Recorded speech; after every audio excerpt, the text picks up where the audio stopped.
कहानी है 1971 की, एक ऐसे दौर की जब एक देश अपने अस्तित्व की लड़ाई लड़ रहा था। एक ऐसी लड़ाई जिसका नायक कोई सैनिक नहीं बल्कि एक कुख्यात डाकू था और जिसका हथियार बंदूकें नहीं बल्कि चतुराई थी। लेफ्टिनेंट कर्नल भवानी सिंह जयपुर के पूर्व राजकुमार और एक बहादुर सैन्य अधिकारी अपनी बटालियन के साथ थार के रेगिस्तान की भूल भुलैया में फंसे हुए थे। सामने पाकिस्तान की शक्तिशाली टैंक रेजिमेंट थी, लेकिन इस बीहड़ इलाके का रास्ता किसी सैन्य नक्शे में नहीं मिल रहा था।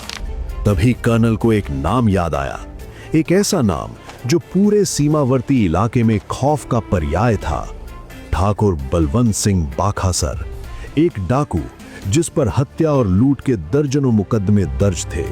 एक ऐसा शख्स जो सरकार के लिए एक अपराधी था, लेकिन स्थानीय लोगों के लिए एक रॉबिन हुड था जो अमीरों को लूटकर गरीबों में बांटता था। और सबसे बड़ी बात, वो सीमा के उस पार पाकिस्तान के छोछरों छाछरों तक के हर रास्ते, हर पगडंडी से पूरी तरह वाकिफ था। कर्नल भवानी सिंह ने जब उन्हें देश के नाम पर साथ चलने को कहा तो बलवंत सिंह ने एक पल की भी देरी न करते हुए हथियार उठा लिए। सेना ने बलवंत सिंह को एक बटालियन और सिर्फ 4 जोंगा जीपें सौंपी थीं।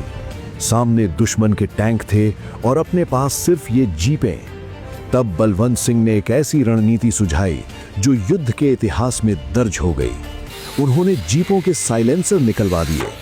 रेगिस्तान की सन्नाटे भरी रात में उन 4 जीपों की गर्जना ऐसी हुई मानो कोई टैंक रेजिमेंट सर पर दौड़ रही हो। दूर पाकिस्तानी चौकियों में भगदड़ मच गई। दुश्मन के सैनिक समझ बैठे कि भारतीय सेना की भारी टैंक वाली फौज उन पर टूट पड़ी है। और इसी भ्रम के बीच बलवंत सिंह अपनी बटालियन का नेतृत्व करते हुए उन रास्तों से होकर तेजी से आगे बढ़े जो सिर्फ वही जानते थे।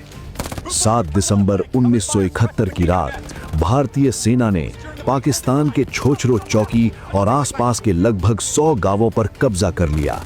तिरंगा सीमा पार फहरा दिया गया। युद्ध समाप्त हुआ। डाकू बलवंत सिंह अब एक राष्ट्रभक्त थे। राजस्थान सरकार ने उनके खिलाफ लंबित सभी मुकदमे वापस ले लिए और उन्हें देश भर में हथियार रखने का विशेष लाइसेंस दिया।